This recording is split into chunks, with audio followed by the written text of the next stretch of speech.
Welcome in, everybody, to another MLS Monday by Scarves and Spikes. Nifty new graphic up at the top left. That's fire. Yeah. I like it. Thank you. Background and everything. So It's it's a little bit different. Last week we kind of came in. We did the watch along for MLS Monday. We're back to our regularly scheduled programming for now. Yes. But we're in the middle of the playoffs, guys, and it has been wild. So far, it has been three series. We'll talk about it later, obviously, but 3 series are done. 5 to go potentially. 4 we know going to 3 games and potentially 5th. And by the time you all hear this on Tuesday morning, we'll know what the fate of that series is. But if you're watching live, Seattle and Minnesota playing at 10:45 Eastern time, guys. Are you all staying up late for that, or what's I have to? It's my job. Have to. MLS in Espanol. Tyler, you staying up for that one or no? I will be up. Yep. See how it goes. This actually, I think one. That one's going to be. I think it's going to be entertaining. Yeah, hopefully. I mean, I need MLS After Dark to show up so that I don't fall asleep. I have to drink a couple of the Celsius in my refrigerator to stay up for that, but we'll see what happens. Gotta be careful with that stuff though. Gonna be 10:45, 11 p.m. You're gonna be awake the entire morning. I'm gonna need it, dude. Gotta do what you gotta do. Exactly, man. Hey.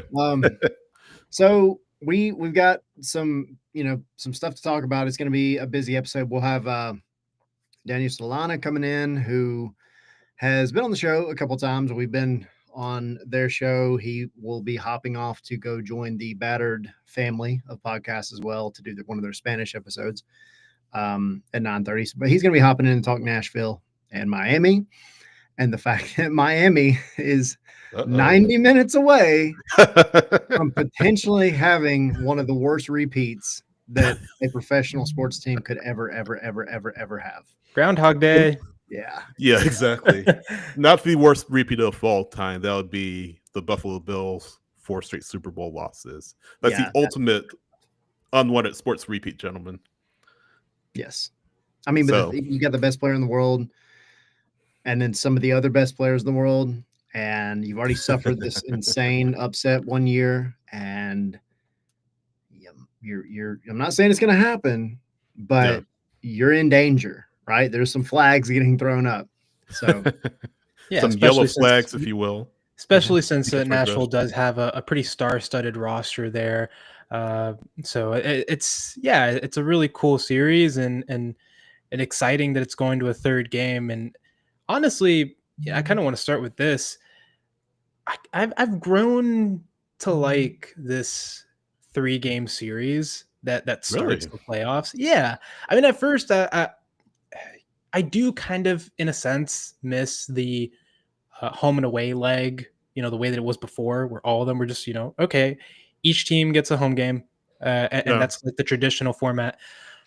But I kind of like this sense of I guess, it doesn't really matter what happened in the last game in terms of goal difference. Right. You always have something to play for in the next game. And I think also the fact that each team gets to play at home gives them a chance to kind of show the best of themselves in front of their fan base.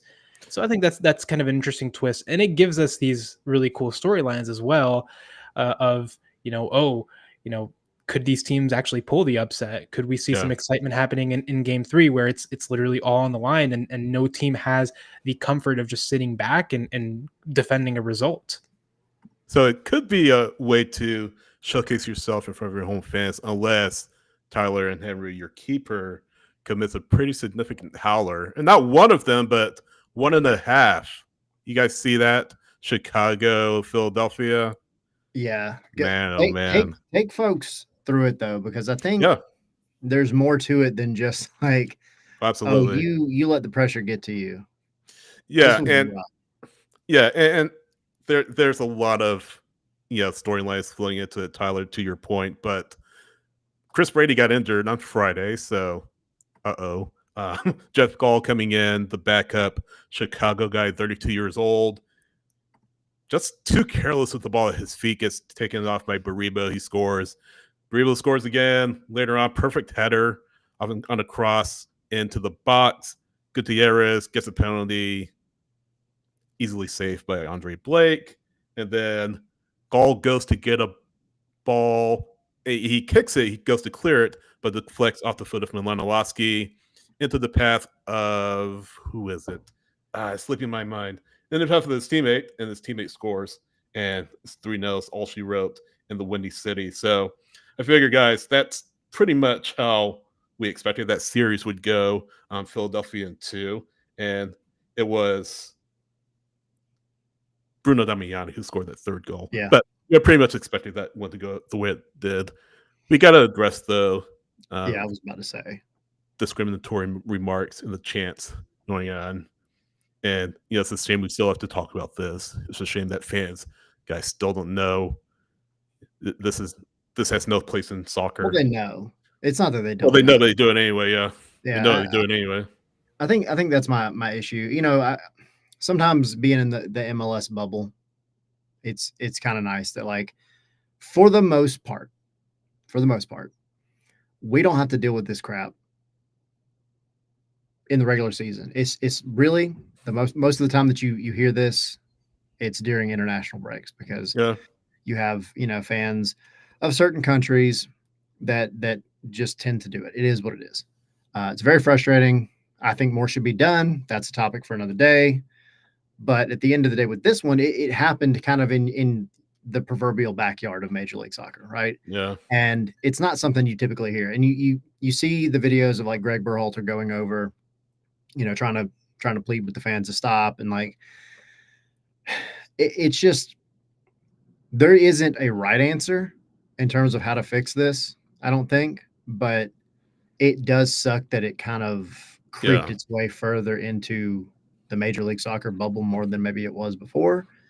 And we talked about it. There was a similar incident in San Diego for their opening home match this year, where you had something happen that kind of put a damper on what was a good soccer game. I mean, this one was actually a good soccer game. It was fun maybe not for Chicago fans, but it was fun from a neutral perspective. But then you have to deal with this crap.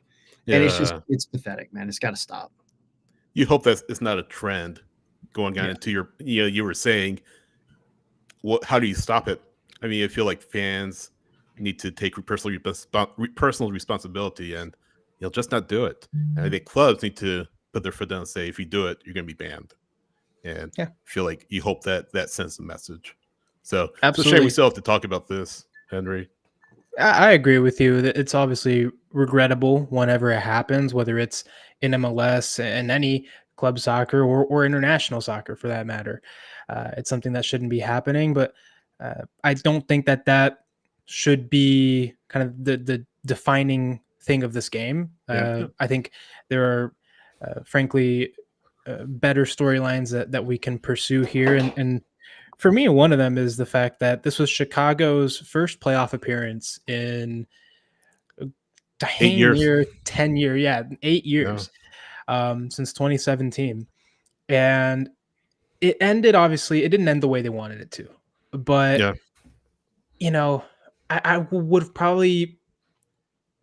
It's a tough Philadelphia side, and they put up a really, really good fight in game 1. And then game 2, obviously, when you have unfortunate goalkeeping by Jeff Gall, that puts you behind. And then Brian Gutierrez's penalty, man, I was left disappointed with the way he took that. And I would have expected Brian Gutierrez, a Chicago native, a playoff a homegrown player, veteran, homegrown player for Chicago, who has described repeatedly, like, he was a fan before he was a player, and he would watch from those stands as Chicago would go through the tough times, until then obviously he joined the team and started being able to kind of try to change things. And that was his moment, right? That penalty was his moment to change the game, and he kind of throws away his shot. And I get that it's a big moment and he's in front of his home crowd, but I think he needs to step up a little bit more in that moment. And I still feel for him though, because it's not easy. It's not easy at all. No, but absolutely. yeah, it's unfortunate that that's how kind of this little Cinderella story ends for Chicago. I think they'll come back stronger next season though, because they've got a really good thing going. Greg Berhalter's got a great project going over there, and yeah, I just think with a little bit more time, a little bit more polishing, he needs time. This, that team, it could become a serious contender in future seasons. It's already an improvement, right? Like you said, at least got there. You made it in, and that's more than half the battle when it comes to actually winning silverware in Major League Soccer, because you get in and then you can make it through this round. Then you just got to work your way through a couple more matches, and they couldn't pull it off this time. And to be fair, like, this was always going to be a really tough ask for Chicago overall. But I think it gives Berhalter a pretty good litmus test of where his team's at going into next year. And now, we talked about the offseason moves for Chicago the beginning of this season, and they were pretty good. I think you have a handful that were pretty solid. So now with Berhalter also being the technical director, where does he go from here? Now that he's had a full season to see what he has, how does he now pull the strings to kind of just adjust? Because it's more fine tuning at this point than it is completely overhauling. So, switching it to the Union, certainly good season for Chicago, improved. At least he got there, but yeah, like you guys said, they'll need some time to really build that up if you're Berhalter. Of course, Union now take on either Charlotte or NYC. Charlotte winning on penalties. Speaking of bad penalties, there's a really, really bad one. I don't know if you guys saw it. I think it was Julian Fernandez. Just a horrible penalty in that shootout in NYC. But Charlotte ultimately advancing, or not advancing, but forcing match 3. That will be on Friday night at Bank of America Stadium. I think if you're the Union, big question is what the better matchup is for them. Of course, that's the usual question. They'll say whoever will play whoever, but both teams have the strength. NYCFC, as we, I'll just go this super quickly. NYCFC, they have, of course, the goal scoring for Alonso Martinez, and just various other players that could make things difficult for Charlotte. And Charlotte, of course, has Christian Kalina, one of the top keepers in the league on his day. So that's going to be interesting matchup, whoever they play, the Union, and can they come up to the challenge? Can they step into the challenge? This is a side that only won 1 trophy, guys, in their history. How far can they go? Can they take on the challenge of moving on and facing either a really talented keeper in Kalina or one of the best strikers in Lina Martinez? So we'll see how that plays out on Friday, but Union will play either Charlotte or NYC. We'll definitely jump into it a little more on the other side of Solana coming in. I did want to touch on this while I had it pulled up. And Harry saying, that going back before we moved on to the other part, the Chicago penalty, there was lots of bad penalties. Yeah. Julian Fernandez set the bar in a bad way. Yeah. But you had there were so many that were just poor. And so it's kind of become a theme here in these past few matches. But with that being said, a game that did have a penalty to open up the scoring was this second Nashville Miami match. Solana, how's it going, buddy? It's going. It was a rough weekend for Inter Miami fans. Talking about penalties, that first penalty that they called, or that penalty they called against Inter Miami, I don't know, man. I know Taylor Twellman was on social media saying it definitely was a penalty, but I don't know. I'm a little skeptical, and I think they could have went to VAR. I don't think they did, and to me personally, I don't think it was a penalty. I think Rocco Rios Novo came out late, but he was set in his place. And it was Surridge who creates the contact, not Rocco Rios Novo who creates the contact. And to me, that's not a penalty. That should have gone. The one that was a penalty was the one that they didn't call on Telasco Segovia in the second half.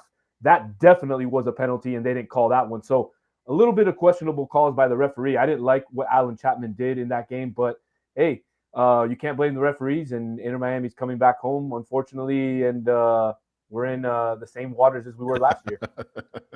How are fans kind of reacting to that? I mean, you never want to go to game 3 if you don't have to, right? But last year, I think you being honest, that was definitely what feels like a 1 in a million opportunity that Atlanta just stole it, right? But I think it has to kind of be in the back of not only the fans' minds, but the players' minds. But how is kind of the Miami fan base handling this at this point? Complete meltdown, man. Complete meltdown after the game. And all the group chats that I was in, it was like, this team sucks. We got to fire Mascherano, which we've heard that all season long. But it was like, we got to start, Silvetti, and we can't start this guy, and Allende has to go. And it was just complete meltdown from all over the place. And it's understandable, right? We've been in this situation before against you guys. And look, respect to you guys. Unfortunately, we didn't show up to play last year in that third game, and you guys did. You won it fair and square at home.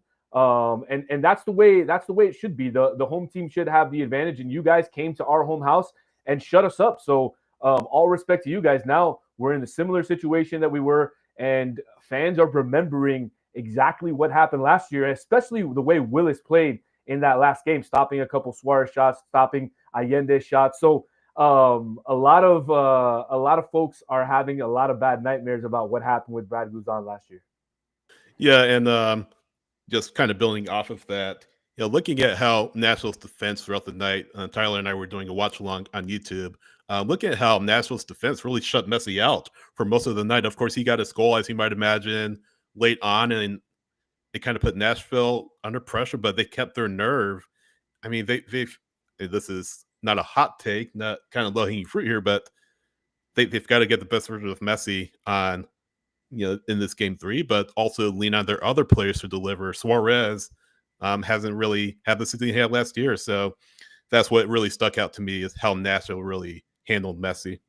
Well, they definitely changed their strategy, right? They were in a back line of 4 for most of the first game, and then you saw this second game, they would almost go into a back line of 5 when Inter Miami was attacking, and they were crowding that middle purposely to avoid Inter Miami attacking that middle space, which is what they've done all season long. That's one of the biggest differences we've seen this year between Javier Mascherano's system and Tata Martino's system last year. Tata loved exploiting the wings. He had Messi out on the wing, and he loved to go out wide and find those crosses inside. This year, it's been a little bit different. They've been playing through the middle, through Busquets, now through DePaul, who's here, and looking for Messi to kind of make some sort of magic in the final third, finding Suarez or Allende or even himself, pulling some magic out of the hat and putting it in the back of the net like he did against Nashville in game 2. But absolutely, I mean, it's been rough when Inter Miami faces teams that crowd the middle. They don't seem to have other options. And we've been saying it all year long on Battered Herons and on any, on the radio, when I go on the radio, whenever I'm talking about Inter Miami, it's always been reinforcing the fact that they need to play from the wings. And that just doesn't seem to be Mascherano's system. And unfortunately, that's been very costly for Inter Miami this year. The attack's going to be a key, obviously. You're going to want the best out of Messi and co. But I think another issue that you're going to have to look at is that defense, man. Because we're talking about a defense that allowed the 5th most goals in the Eastern Conference this season. And it was a problem last season as well. That's kind of one of the ways that Atlanta was able to not just manage to win at Mercedes-Benz Stadium at the last minute, with a dramatic Xande Silva goal, but also to go into Chase Stadium and then come out with a historic upset. And we're seeing something similar happening in the series with Nashville. So kind of what does Miami have to do, I guess, to control that aspect of their game? Well, I think defensively in game 1, they played pretty strong. They won 3-1 overall. I thought it was a strong performance. And I think they had a pretty decent performance in game 2. Obviously, the weather conditions weren't favorable for either side. And yeah, Inter Miami has had a problem with their defense all year. But I think for this particular game, other than Messi, the best player on the field was Maximiliano Falcón. And he's been the anchor that has basically, had this defense the entire year, leading the defense, and he's been the most important player. So the team seems to go as he goes, and if he has a strong game, then the defense has a strong game. The one player who didn't have a strong game was Noah Allen. He was subbed out at the end of the first half, and you saw Mascherano put Busquets into the back line, which was very interesting, seeing as then you had 2 players who are extremely slow in Maxi Falcón and Busquets playing both center backs. So you leave yourself extremely vulnerable for a counterattack, for a Hani Mukhtar attack, or something that we saw that they were getting advantage of in the second half. But I think overall in this specific series, Inter Miami's defense has been a lot better than what we saw throughout the rest of the year. And hopefully at home, they can continue that strong performance and hold them to a scoreless win there or something else. We'll see what happens. But I can tell you, Danny from the Battered Herons has convinced everybody that Inter Miami has no chance of losing. He's gotten so far out of control that he even told people that he would shave his beard if they lost. He's taking a note out of Tommy's book. Didn't learn from last year, huh? Yeah. Tell him he's safe. We're not going to invite him on a watch along game 3 this year. Not this year. We have to replay that clip, guys, of us going wild. That's what you got to pull up. Go back to that moment. Unfortunately, he was surrounded by 4 Atlanta United fans just screaming. Only Danny puts himself in those kind of situations. Yeah. Brave 100%. Man, for sure. So, obviously, you cover Miami way more in depth from the, I don't want to say 30,000-foot view, because we are pretty involved with like all the teams, but let's say the 5,000-foot view. What I see, and I might get some flack for this from some of your Miami fans, but I don't feel like at this point in time that DePaul has stepped in and been the game changer that I feel like he needs to be. And what I mean by that is, like, he goes out, he plays the game, he plays the solid passes. He's gonna get his in that regard. Like, he has the finesse up there with anybody. But I feel like, to your point earlier, one of the things that I was talking with Sydney about on the watch along, especially in this game in particular, was there's no width. You talk about Messi having to play, straight through the middle, everybody playing straight through the middle. And it just felt like, I mean, you look at the heat map and it's literally pinched into the middle. Yeah. I feel like that has to start with DePaul getting open, moving the ball. Normally you don't want to move the ball too horizontal, but at times it's what you need to do to create space for everybody else. And I feel like he doesn't do that enough at this point. And I almost feel like it's like conflicting styles between Mascherano and maybe kind of what would better fit the players that are on this team. Is that completely out of left field, or is that somewhat accurate? You're definitely accurate, and I can tell you're not going to catch a lot of flack with Inter Miami fans. They're very disappointed with Rodrigo DePaul's performance so far. He's only had one really good game for the team, and that was game 1 against Nashville. Other than that, he's been pretty disappointing for the team. And look, he played out of position at the start of his Inter Miami career, while he was playing right mid, and they would switch off between Redondo and Bright and Busquets in the midfield. But I think he's kind of come into his own now as he starts in the midfield together with Busquets. But look, I agree. I think his issue, although it's been rough so far, look, he's getting a lot of flack for that, about going to Argentina and supporting his girlfriend, but it was a day off. And I don't think that that's an issue. These guys are flying first class or on private jets. Yeah. For 24 hours. He was back in time for practice. I know a lot of the local, media was tweeting about that and how it was a big deal, but I think it was just a bunch of nonsense. He's a 30-something-year-old man who has a girlfriend and he wanted to go support her. I'm with that. But going back to his performance, yeah, he's been lackluster and he hasn't been what was billed, right? We paid $18 million for Rodrigo DePaul, and he's playing worse than some of our $1 million players. You're preaching to the choir. We'll list the amount of dollars spent, and then you got your own problems with dollars spent. So we really do. Yeah. We might have our mutual old friend Tata Martino possibly on his way back. How do you guys feel about that? I think it's happening. Yeah, I think it's the best case scenario for this team right now, because the biggest question from a lot of fans is, he's only going to be here for a couple of years, and I think at this point they've hit such a hard rock bottom that you need somebody just to right the ship and set it up to where they can go forward, even if he does leave in 2 years.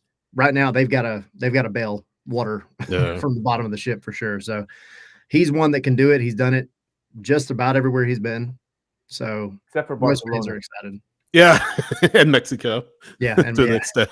and Argentina. Those Yeah. three teams. Right. What's kind of your take on it though? Because I think it's interesting. Back when Tata was, towards the end of his tenure with Inter Miami, I feel like, talking with y'all and some of the Miami fans, like some of them were kind of Tata out for a few reasons. Obviously, expectations are high, and now that there's this possibility of Tata coming back to Atlanta, some fans are like, oh well, in Miami, it was just because of Messi or just because of this star group of players that he had that he was able to set that points record and do what he did. What's your take on that? Do you think, I know you don't really, cover Atlanta a lot, but do you think that he could get Atlanta on the right track? Well, let's start off by saying when he coached Atlanta, I love to watch Atlanta.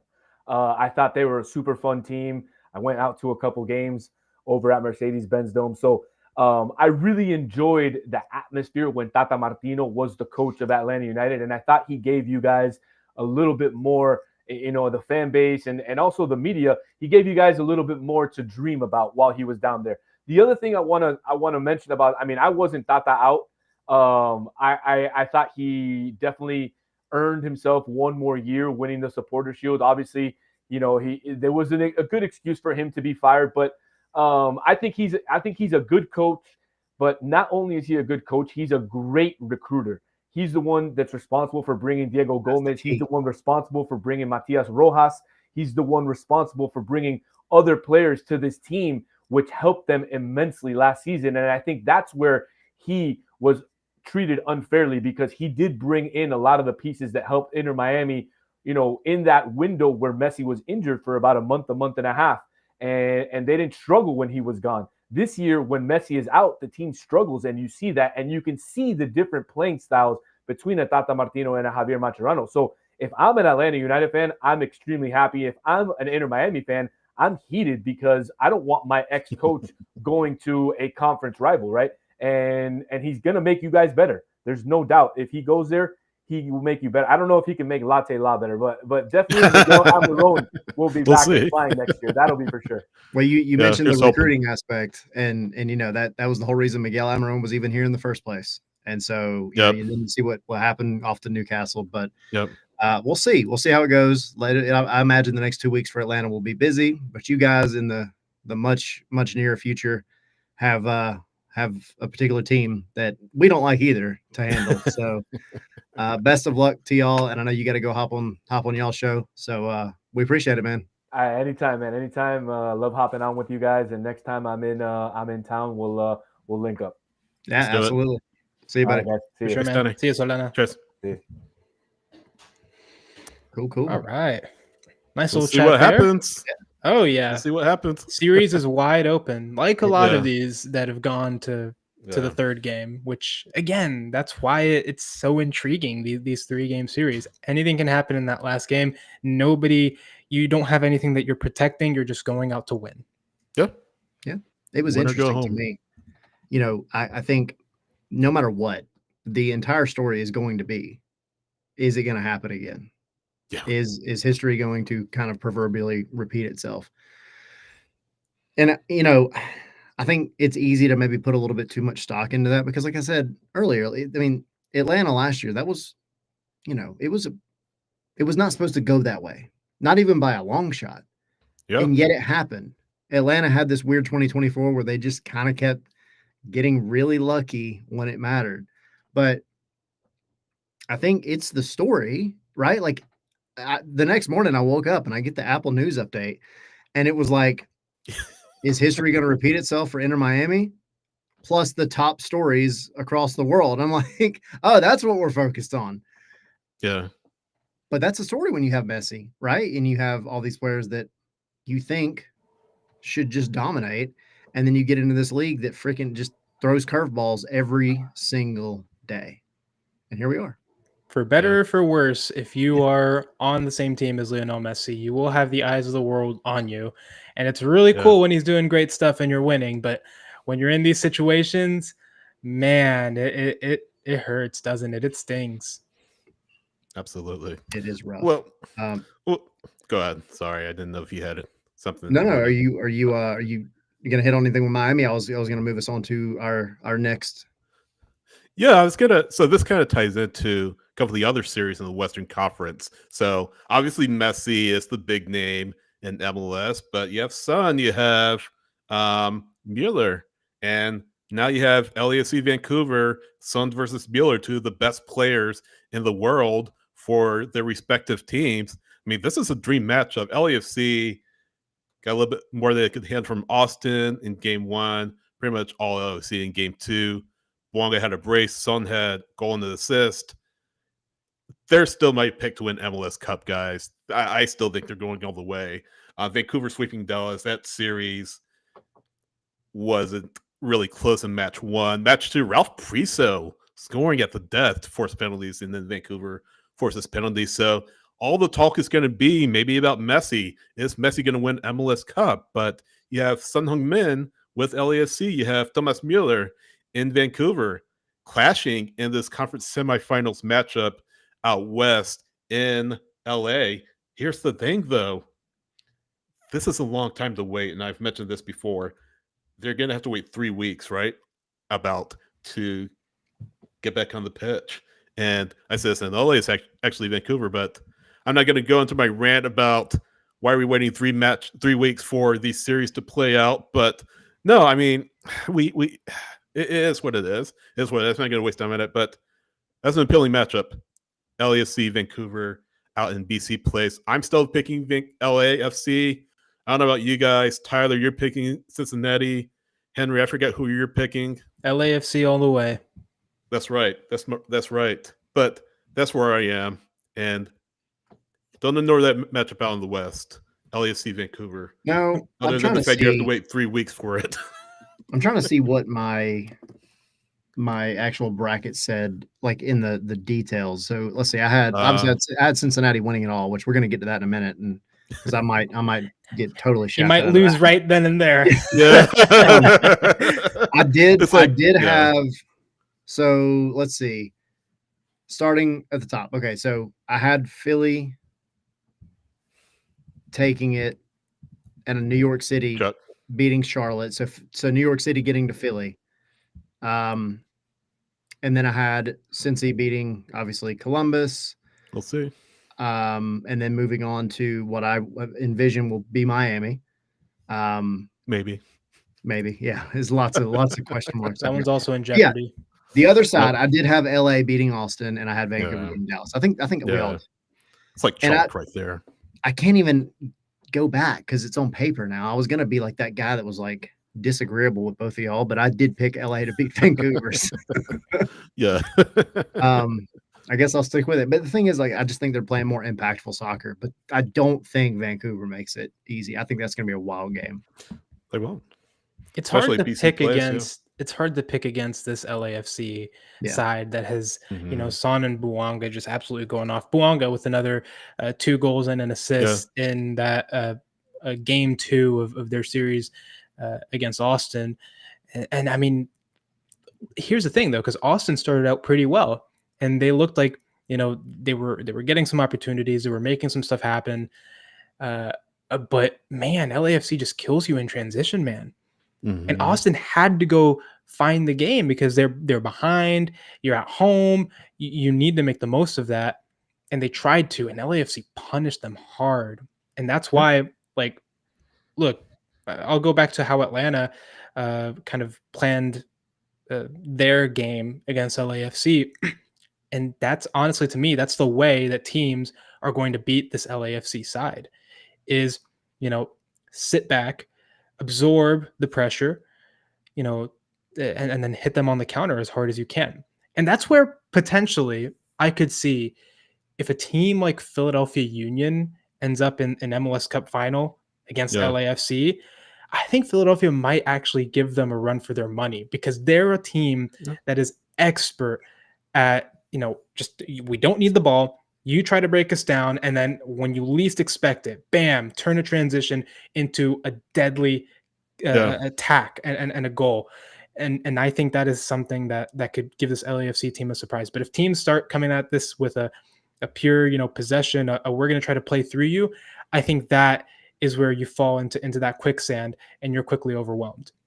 Yeah, Harry's saying in the chat, Vancouver more possession based in their tactics. FC, Henry, like you were saying, more counterattacking.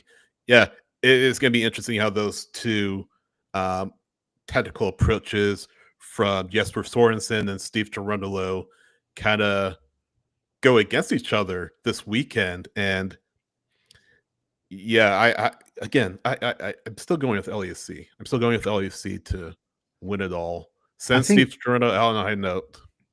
I think the wild card here is, and it's really, this is not, like you said earlier when talking with Solana, this is, it feels like low-hanging fruit, but I think there's more to it. The wild card is Thomas Muller, because to Harry's point, like, you're going to have this possession kind of, the beautiful game type of soccer, and then you're going to have LA just playing, street ball alleyway soccer, and it's doing the job. But Muller is that type of midfielder who, tying it all together, is the guy that's going to go and control the game, unlike what DePaul has done with Miami. He's going to be the guy that is going to see and recognize exactly what Denis Bouanga, what LAFC want to do. And that dude is smart, man. And it's underrated. Yeah.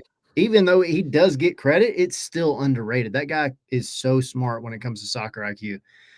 And I feel like if Vancouver pulls the Scarves and Spikes upset, and I'm only saying that because all three of us picked LA to win, it's going to be because Thomas Muller came in and did exactly kind of like what Henry's talking about with Philadelphia, which is dictate essentially how the game is played. LA does not want the ball. They don't want it. It's like their kryptonite. Yeah. They want it in small, sporadic spurts. They want to be able to grab it and go, send it to Denis Bouanga, send it to Son, and get up the field as quick as possible. When you allow them time on the ball to just kind of play back and forth, their main tactic is, and we talked about it in the watch along, they're going to play it backwards quickly to draw everybody out. They're going to play it back to the goalkeeper, and then it's going to be one or two direct passes straight up to, again, Bouanga, Son, whoever, and then they're off to the races. Yeah. If you can get Muller involved and get him actually kind of dictating how those turnover moments are played, I think he makes it really, really difficult for Los Angeles. I'll throw one more name out there, guys, quickly. Yohei Takaoka, finalist for goalkeeper of the year, of course, went to St. Clair in the end, and we'll talk about St. Clair, I'm sure, just a little bit. But Takaoka, how can he withstand the challenge of Son and Bouanga, any challenges that are coming up? And then on the other side, Hugo Lloris. I mean, his resume speaks for itself. So I feel like it could be a match quickly where goalkeepers could be involved, and Lloris, legendary keeper, and then Takaoka, one of the best in MLS. So that could be a matchup worth watching as well. Maybe not as much as, of course, Son versus Muller, but a big part of that match. Yeah, I believe. Yeah, I mean, it could go kind of, and this kind of leads us into the next match. If Henry, you don't have anything on this one, but goalkeeping kept both teams alive in the first Columbus-Cincy match, and then it all went out the window in the second one for a variety. But Nashville as well. Nashville, I mean, Joe Willis kept Nashville game, to be fair. Like, for all the stuff that Miami maybe didn't do right, the goalkeeping is still what kept us to where it's at. So, yeah, I mean, you get a goalkeeper that plays out of their mind in a game, and that can be the game changer, especially when it's a series like this. Because look at Brad Guzan last year in the Miami Atlanta series. The dude was playing completely out of his mind, had no business playing that well, and that's the only reason that they did make it as far as they did. Yep, absolutely, 100%. Do you want to talk about Hell is Real in three parts? Yes. And Chapter 3 coming up. Oh man, this is like Christmas, I feel, because Hell is Real is never really dull. Game 1 was quiet, suspiciously quiet. It was a 1-0. Yeah, I mean, there was action back and forth, but eventually, Denke opens it up and gets the win for Cincinnati with his goal towards the end. Game 2 was entirely a different story. Lower.com field showed up, and so did the Crew. They had their backs against the wall, and they did what they had to do. They came out and they just absolutely bossed the game from start to finish, and they really didn't give Cincinnati a look in. And obviously Cincinnati is going in there to close the series, but no, dude. I mean, Columbus just hit them hard, right? And they reminded me in that game, especially. They reminded me of 2023 Columbus Crew, with just how they were able to just quickly, with a few touches, basically create chances and create so much danger that it just overwhelmed Cincinnati. And especially, the red card on Yakubo, which was forced. It was absolutely a red card, but it was forced. Yeah, no, it was forced, because in that moment, if he doesn't stop Andres Herrera, he is in on goal. And that's the thing, right? When a team like Columbus just is in your face like that and is just constantly, this insane kind of gegenpress that they pull on you, that makes it hard to play, especially in MLS, where maybe a lot of these defenses aren't as star-studded as they are in other places. In MLS, a lot of these teams are kind of top heavy, as far as a lot of the money is spent in the attack, and in the defense you kind of try to do the best with the money that you have and the rest of the resources that you have. And so that's something that Columbus exploits really, really well, and they did that in this game, because Cincinnati star power completely uninvolved in this game. Evander and Denke completely shut down. Denke had to be taken off at halftime to reinforce the Cincy back line because Yakubo was sent off. And they still scored 3 more goals, the Crew. Like, this just goes to show the dominance that Columbus had. And going into this third game, it's hard for me to pick a winner, because Cincy's at home, and yes, they have that home field advantage at TQL Stadium, but Columbus is hungry for this, and they have the momentum from a huge win over Cincinnati in Game 2. So honestly, for me, it is up in the air, and it is anyone's game going into Game 3.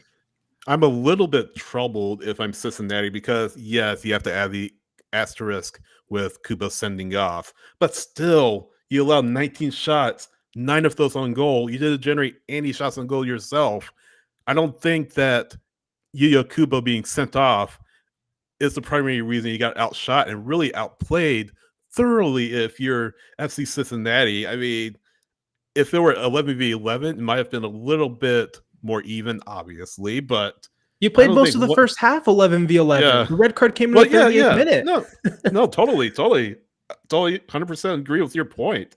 But yeah, it's just you laid an egg on the road against your rival in the derby in the playoffs, and I can't imagine Pat Noonan was very happy. He I'm sure ripped his team a new one this week in training, or right after the match.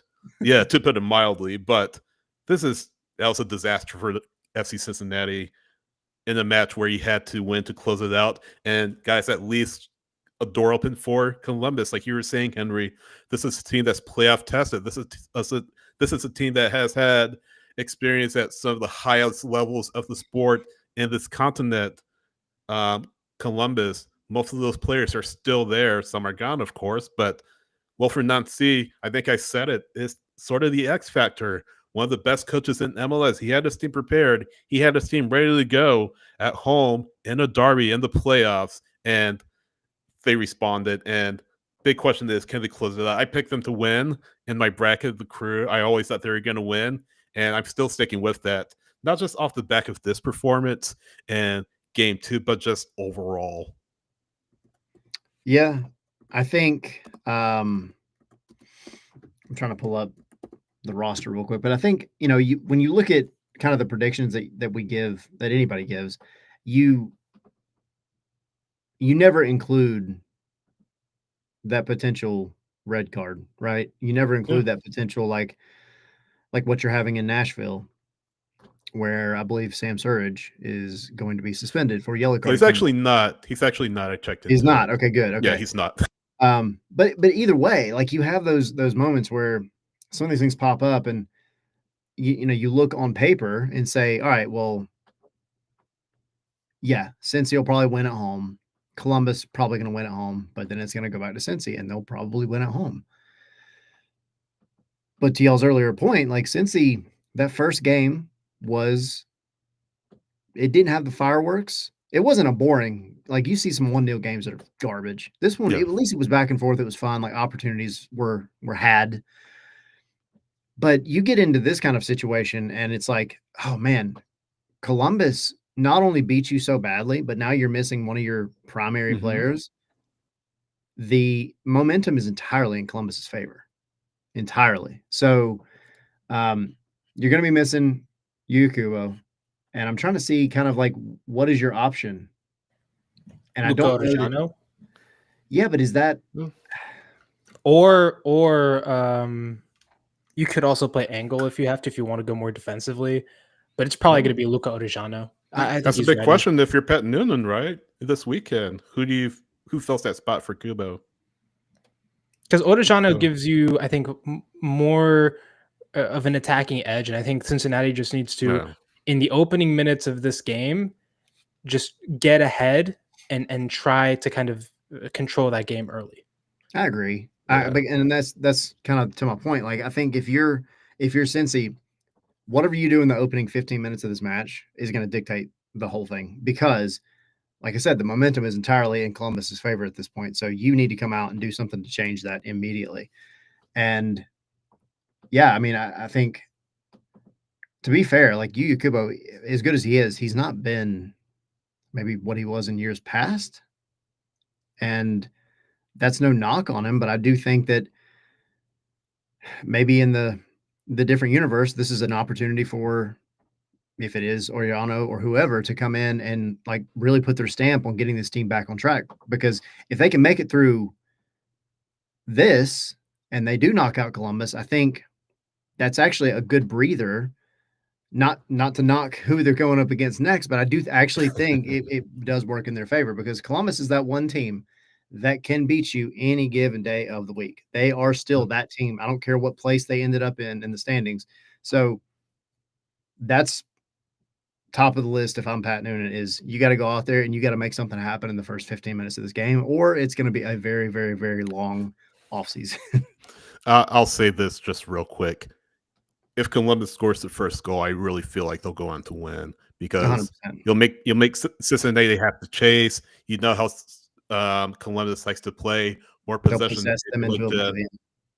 Absolutely. So if they can get that first goal, take the crowd out of it, take Cincinnati out of it, I think that's all she wrote for match 3. That's just my prediction. So I agree with you 100%. Yeah.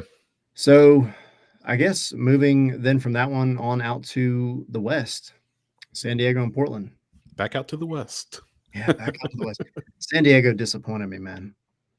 They were so close. Yeah.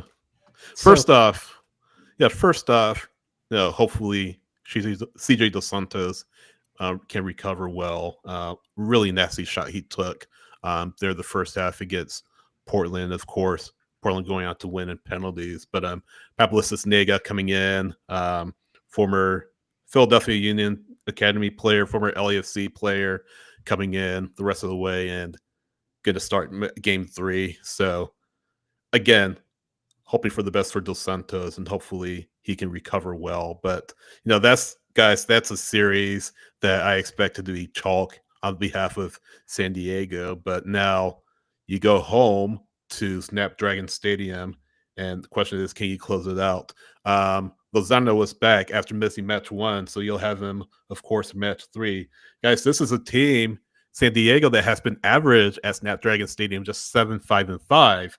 When you look at on the other side, Portland, though, 4-8-5 away from Providence Park. So that alone favors, I think, San Diego, but you can't get this to penalties. You can't let this get to penalties, I think, if you're San Diego, because it's pretty much an even slate at that point. It's a chance for Portland to do exactly what they did in Game 2. Big question is, Cisnega, will he be up to the task against a lethal San Diego attack? Lozano, Dreyer, throw the other names out there. Can Cisnega hold firm? I'm sorry, not Cisnega. Can Portland's keeper hold firm against that attack that San Diego has? And I think if you flip the other side, can Cisnega hold its own against the Portland attack is what I was trying to say. Portland, not a team that scores a lot of goals as it is. So who can step up? Who can they be that player for Portland? Other than that, I think if they get it to penalties, I think that favors Portland tremendously because, again, you have that clean slate. Pretty much depend on your best 5 penalty takers. Hope your keeper makes a save or 2 down the stretch and hopefully punch your ticket to the next round. Yeah. I think, again, the San Diego side has way too much attacking quality for this to be anywhere near close, and yet it is.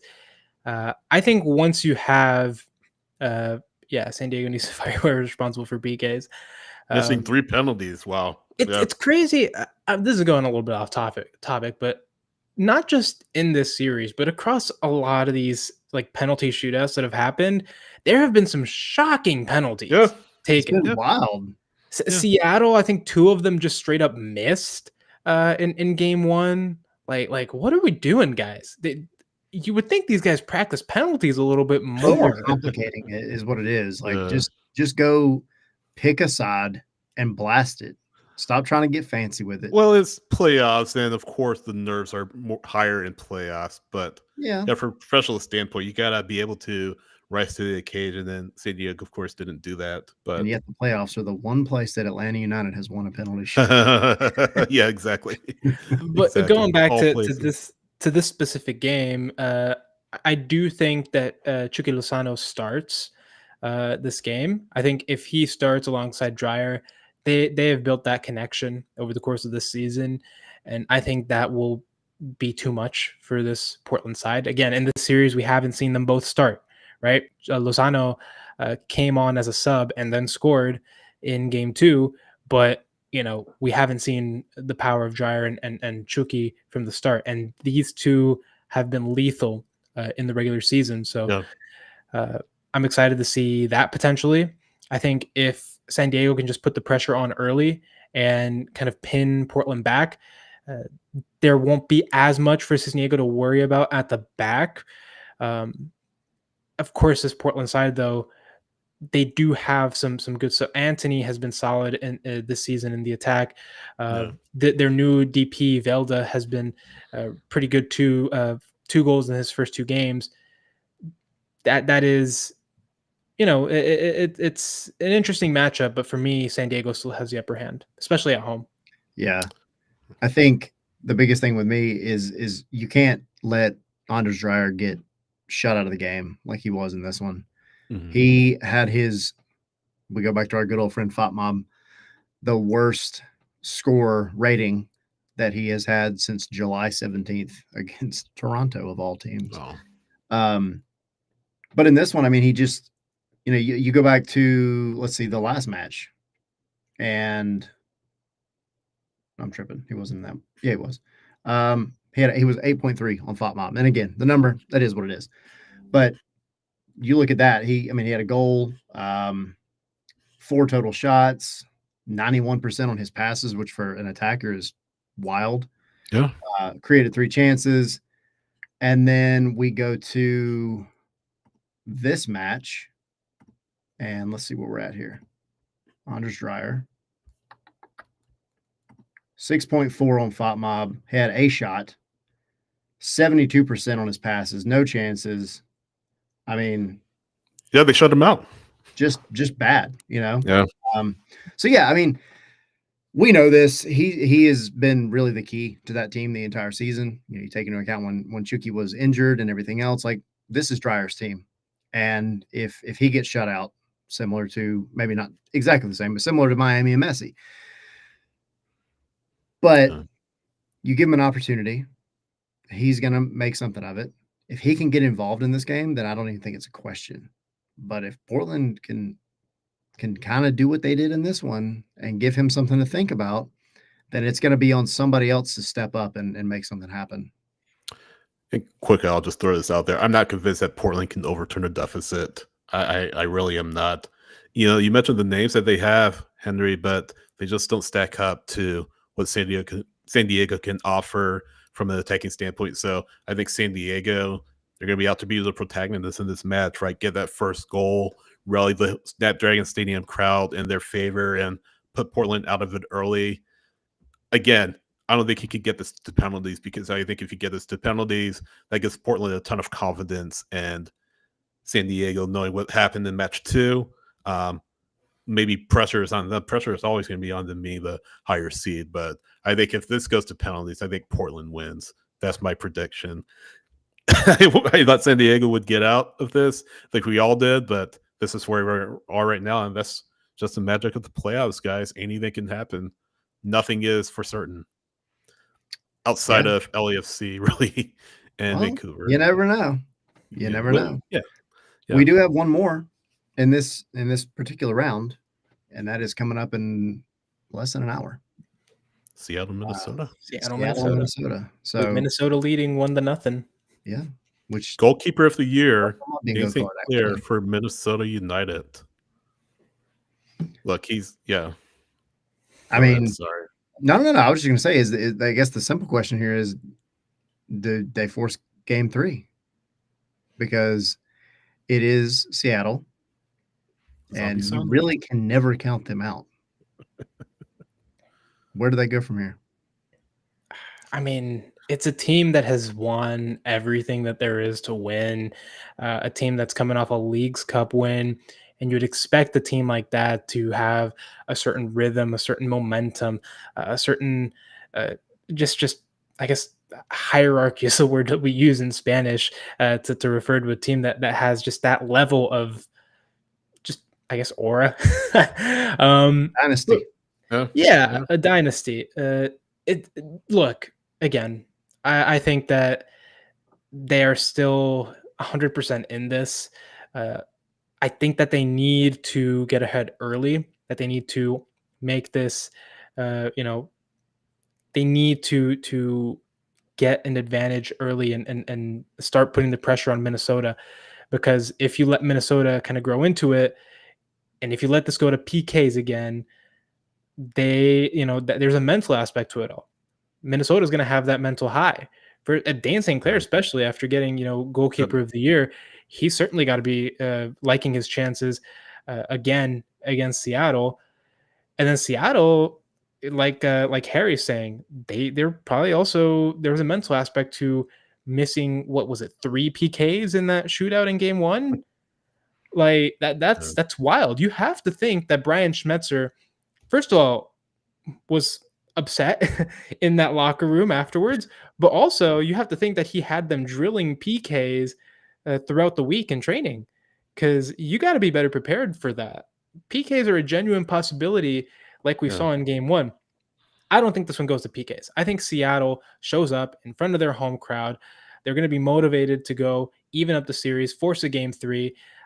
I think that they win this. I'm gonna be bold and say 3-1. Oh, dude, I was gonna say the same thing. I was literally gonna jump in and be like, it's 3-1 Seattle. But there you go. Great minds.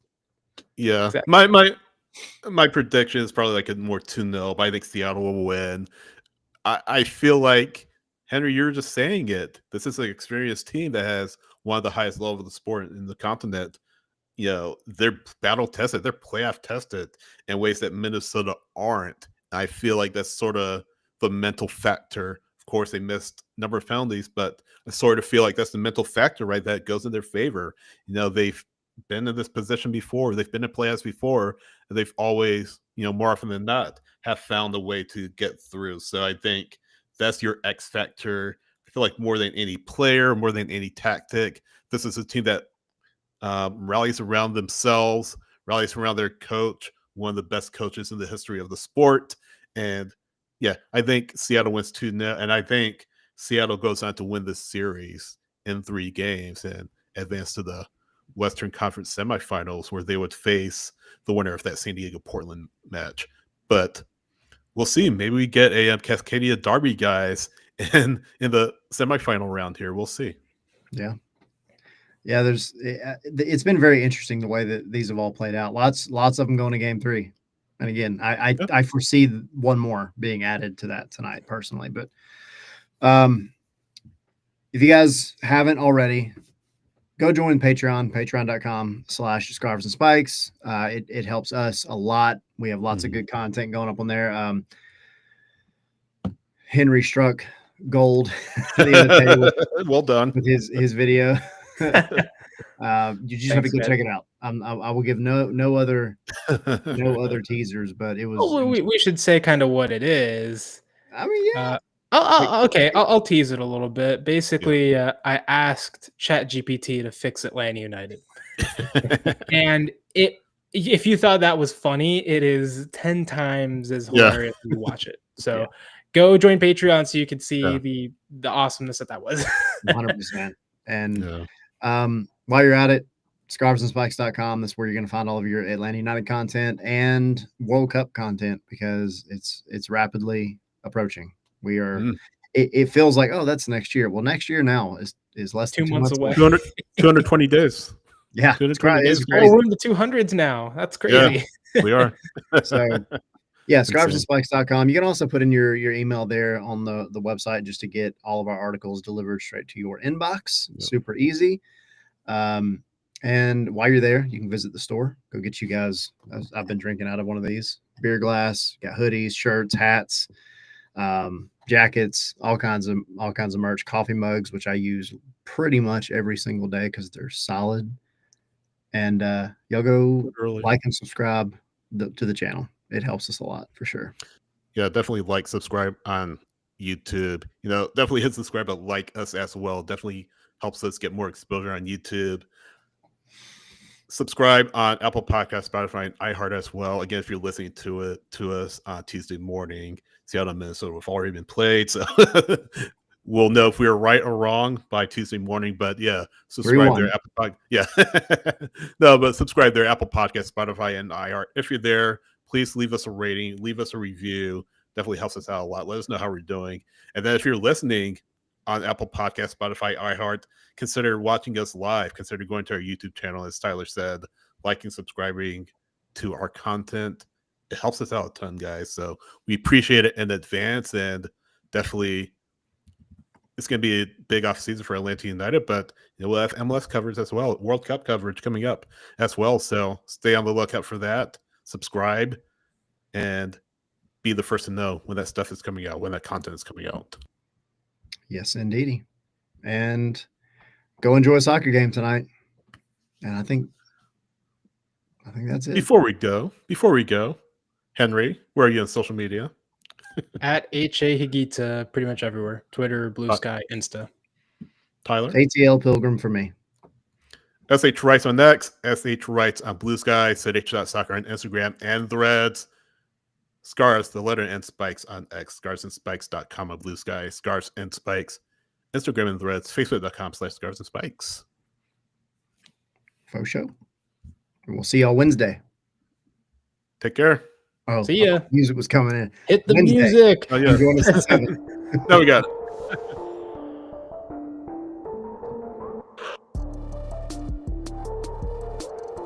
All right. So I know Halloween's over. We're about to go watch the season finale of Wednesday. Of what? Wednesday. Oh, Wednesday. Oh, okay. I've not seen that. It's been, I mean, we watched the first one 15 years ago when it came out or whatever it was. The second season's been pretty solid. I've liked it so far. Guys, when's it too early to start decorating for Christmas? November 3rd. We literally had this conversation at work today. Oh, did you? As a pilgrim, I don't feel like you should skip Thanksgiving. We got an expert in here. Yeah, I don't care if you simultaneously decorate for Thanksgiving and Christmas, and then you just pull away the Thanksgiving stuff. Yeah. After Thanksgiving. See, I've never thought about like decorating for Thanksgiving though. Like, what is there to decorate? Not really At decorating the minimum, whole, you know. Get the little Pilgrim salt and pepper shakers from Publix or whatever, and throw up a cornucopia or something. Dude, you should make like a Tyler Pilgrim salt and pepper shaker and sell that. That's a good idea, actually. Yeah. I just need a top hat. The Thanksgiving special, Right. just Scarves and Spikes hat. That's true. Yeah. I like it. See, I got business ideas, man. I'm the good ideas man. There we go. Merch There we go. ideas. Here we go.